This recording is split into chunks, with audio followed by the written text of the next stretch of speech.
Well, a very good evening to you. Just joining us for the NFL and for Super Bowl 2018 at the US Bank Stadium, and involving, of course, the New England Patriots and up against the Philadelphia Eagles. And delighted to say in the next half an hour or so, I'm going to learn as much as you are from the main men when it comes to, from 11:30, the Super Bowl final on Sunday is underway live on talkSPORT. Let's first of all join Nat Coombs and Paolo Bandini, and a very good evening, gentlemen, to both of you.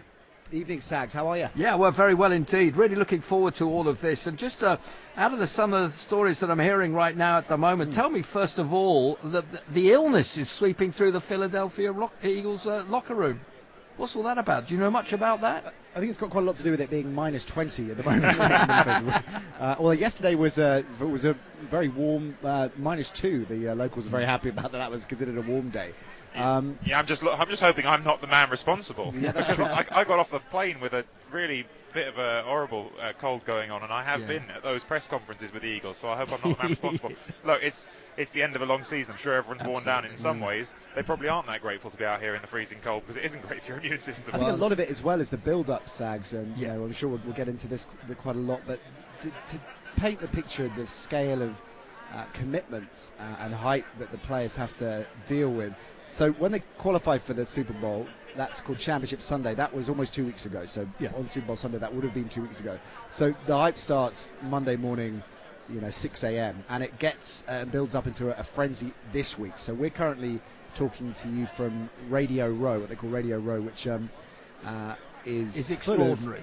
It is, isn't it? Yeah, it really is. That's exactly the word I would use. It's over 100 stations. Not just radio these days, of course, lots of TV crews in the mix as well, or from all over the world, predominantly America, but we're representing Britain, and there are stations from South America, other European countries as well, all over the world, and they're broadcasting all day, every day. What's changed, I think, in recent years is is social media essentially, and the additional amplification that comes from that. So as well as radio shows broadcasting and TV crews doing their thing, all of their respective teams are filming that on social media. We're in the middle of a giant shopping mall, the Mall of America, which it makes Westfield look like kindergarten, really. It's a sort of 5 times the size, has a roller coaster in it. More than one. More than one. And we're right in the middle of that on one of the floors with fans all the way around, who are shooting everything on their phones, on their tablets, pushing that out on Facebook, on Twitter, on Instagram. So it is just content going out the whole time. The players have to deal with it. We're going to focus just a little later on in the hour on the Philadelphia Eagles, and obviously more than fair to say the underdogs. But let's start with the New England Patriots. And the Eagles haven't won anything, of course, but the Patriots looking for their second straight championship win and a 6th Super Bowl since the 2000s. Yeah, this shouldn't happen. I've just written a piece on this for the Times, which will go out tomorrow. That they are an anomaly, Sags. The Patriots. The NFL is built. It's run by primarily billionaire business owners who, paradoxically, preside over quite an egalitarian construct where everybody protects everybody else. They do it for the good of the league. There's a salary cap, so you can't have one team buying out all the best players and blowing everyone else under the water. The worst teams in the NFL get the best players, professionally ready players coming out of college. So everything is built on the basis that one team shouldn't dominate. And yet, here we are, over the last 15 or so years, the New England Patriots have absolutely dominated the NFL, and in particular, their head coach Bill Belichick and their quarterback Tom Brady. Many people think are two of the very best in their respective positions, and they've been together the whole time. Let's talk about that, and dynasty, legacy, whatever we like to say, both of you, please, with that. I mean, Tom Brady has as many Super Bowl appearances as the entire Eagles roster, doesn't he, for a start? and if you add to that as well that this is his 8th Super Bowl appearance, it's extraordinary. Yeah, well, it's interesting because Nat was just alluding to the free agency era and turnover of players that happens now. And you've heard a lot this week about the fact that, of course, the Eagles, the last time they went to Super Bowl, it was against New England. And everyone's saying, oh, yes, but, 2 different teams. Well, there's one player who hasn't changed, and it's Tom Brady. I mean, his longevity is beyond extraordinary. And it's a thing we've been talking about all week out here. It's not just that at 40 years old this guy is still clinging on and he's still producing a level of football that's viable because the things around him are viable. He's quite possibly at times this year played the very best football of his career. And it's just one of those things that you can't put down to anything beyond advances in sports nutrition, advances in science, advances in the ability of someone who is as absolutely as single-minded as he is to find ways to push himself further and further, because it is completely unprecedented in a sport like this that is so physical, that is so violent and destructive on your body, for someone to be able to play at the level he's still playing at. Yeah, one thing I was sort of trying to find a few things to sort of throw at you and say why, and while we're talking about Brady as well, and of course passing yards and statistics are so important. Quarterbacks who led the league in passing yards have gone 0-5 in Super Bowl history, so Brady would buck the trend on this one as well as everything else. Well, it's the old saying, I guess, that hangs around in the NFL and is proven right more often than not, which is offense wins games but defense wins championships. So very often what you see is that the team that gets into the Super Bowl with the great quarterback isn't necessarily the team that's got the great defense. And to an extent, if you're looking for a reason to believe that New England will be upset this year, and it would be an upset, the bookies have them as solid favourites for this game, it is that the Eagles come in with one of the best defenses in the NFL, some of the absolute best tackling in the NFL, which is something that doesn't measure up as well in statistics, but you can really see on the tape. They've got this incredible defensive line where they have a very deep rotation of guys, and these are the guys on the line of scrimmage who are going to be getting after Tom Brady. This is almost a thing specifically about him, is that he's always been exceptional at dealing with teams that send extra guys after him. If you try and send lots of guys after him, he's going to see the gaps that you leave behind yourself. What Philadelphia have is a group up front of 6 or 7 guys, headlined, with so many options. Headline was here by Chris Long, who is a former New England Patriot, who's not even one of the best players in that team, but the fact that he is in that rotation and knows them and has been there with Brady before, I think it just creates so many difficulties for an offensive line having that many different options against them. You've seen how the Patriots have been beaten in the Super Bowl before. The New York Giants did it both times with this Brady and Belichick era, and one of the keys to beating the Patriots when Brady's in the side is getting to him, and that sounds like an obvious thing to say, easier said than done, and particularly getting pressure on him up the middle and rattling him. Don't give him a lot of time. He bounced back, of course, from those defeats, and as Paolo was suggesting earlier, is arguably playing the best football of his career. So that's one of the big storylines this week.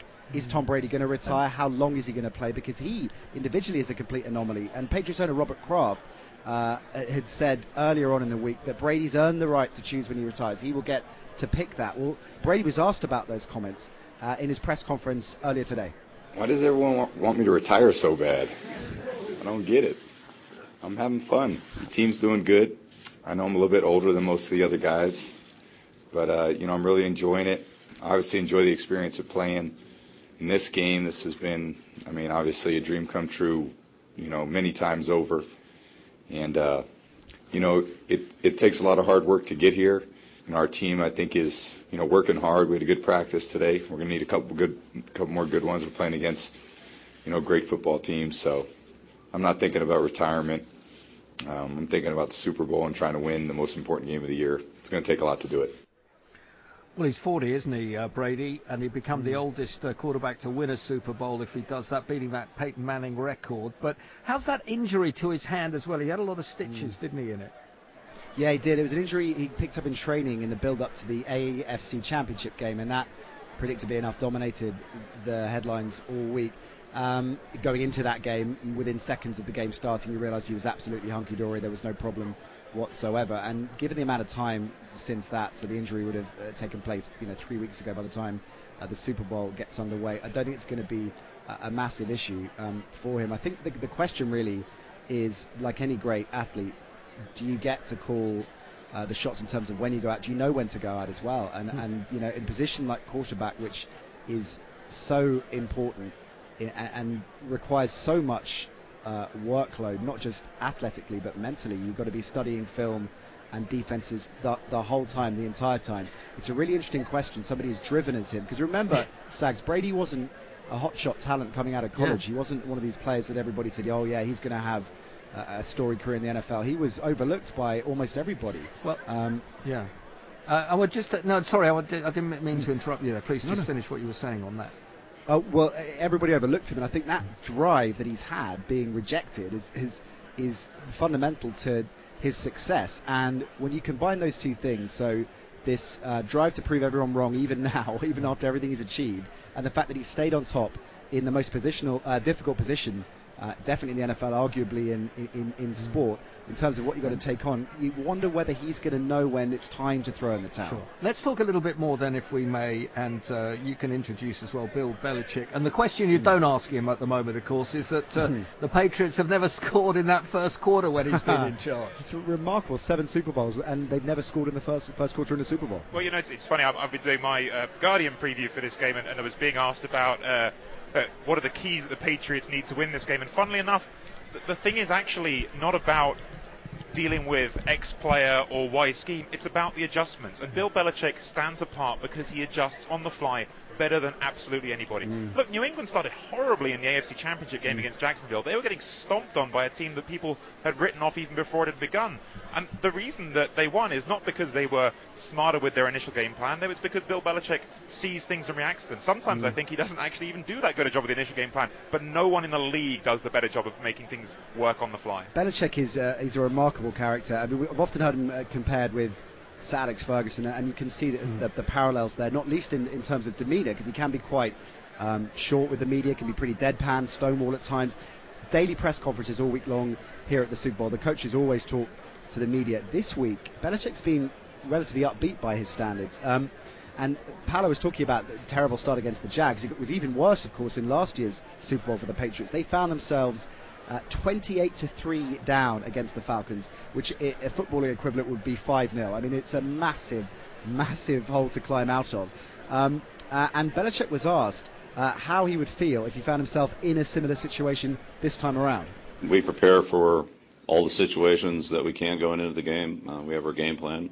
As the game unfolds, then we'll adjust as we go, whatever that happens to be. Every game's different, every team's different, every situation's a little bit different. So we'll just do what we normally do, and that's try to prepare our team the best we can, and go out there and execute the best we can, and handle the game as it unfolds. Just a quick answer from both of you, if I may, on a question I'm just going to ask, because we're going to move on after the break to the Eagles as well. But if you look at Brady, and I want to talk under pressure in a Super Bowl, he's got this incredible rating at somewhere over 95, around 95.5, and yet